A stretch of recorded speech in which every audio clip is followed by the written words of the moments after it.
काय ग, माझ्यावर पाळत ठेवतेस का? नाही, उगीच काहीतरी सांगूच नकोस तू. हे बघ, हे असले प्रकार मला चालणार नाही. तर बघू नकोस, तुझ्या मुठीत नाही मावणार मी. नाही हो, अहो बघा ना, दाराचा केवढा आवाज येतोय. कोणीतरी दार वाजवतंय. मला भीती वाटली म्हणून मी तुम्हाला बोलवायला आले. चला ना. भाऊजी, दार उघडा. अरे विनू, तरुण आहेस तू, तू काय घाबरतोस? जा, दार उघड. अरे जा ना. हो, बघतो.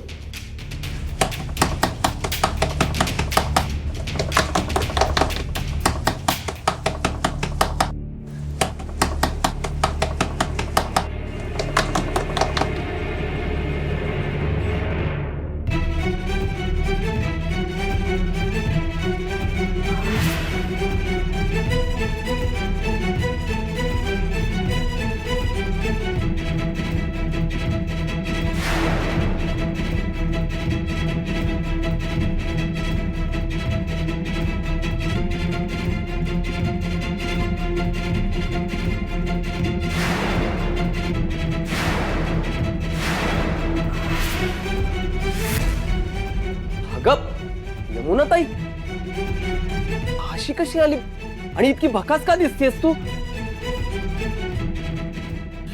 यमुने, अगं काय झालं? रमाई, रमाई, मी परत आलीये.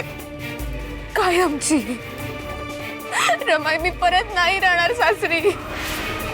अगं माझा नवरा मुळीच सुधारलेला नाहीये, उलट व्यसनी झालाय. सासूबाईंनी कामवालीला काढून टाकलाय. धुणी भांडी, केर वारे, दळण, स्वयंपाक सगळी कामं त्यांनी माझ्या एकटीवरच टाकली आहेत. आणि माझा नवरा परत परागंदा झाला. शंभू पण नाहीये ग माझ्या जवळ. कशी राहू ग मी तिथे? रमाई, कृपा करून माझ्यावर रागवू नकोस, पण काही झालं तरी मला पुन्हा तिथे पाठवू नकोस रमाई. नाही रमाई. यमुने, अगं असं कसं करेन मी? मी तुला मुळीच परत पाठवणार नाही. आणि महाराजांना सांगून त्या इनामदारांना सुद्धा दम दे. तू नको काळजी करूस, रडू नको, शांत. अहो जाऊबाई, पाणी आणा.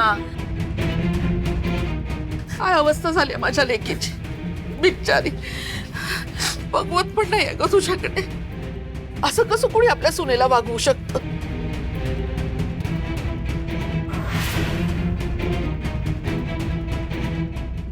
विठुराया, आहोंना मी रडायला हवीये. आणि मी आहोंना सांगितलंय की मी अजिबात रडणार नाही. विठुराया, आपलं ठरलंय ना, काहीही झालं तरी डोळ्यात अश्रू आणायचे नाहीत. मग मी काय करू रे? आहोंच्या आनंदासाठी मी रडू का? की नको रडू? मला माहितीये, मला रडवण्यासाठीच आहोंने हे लग्न केलंय.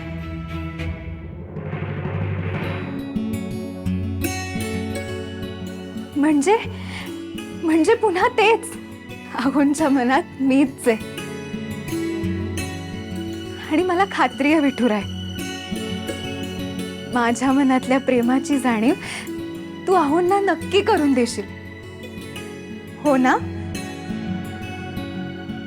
पण तोपर्यंत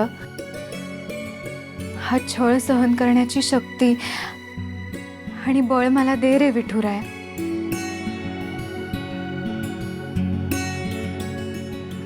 मामी, अंतरून घाल.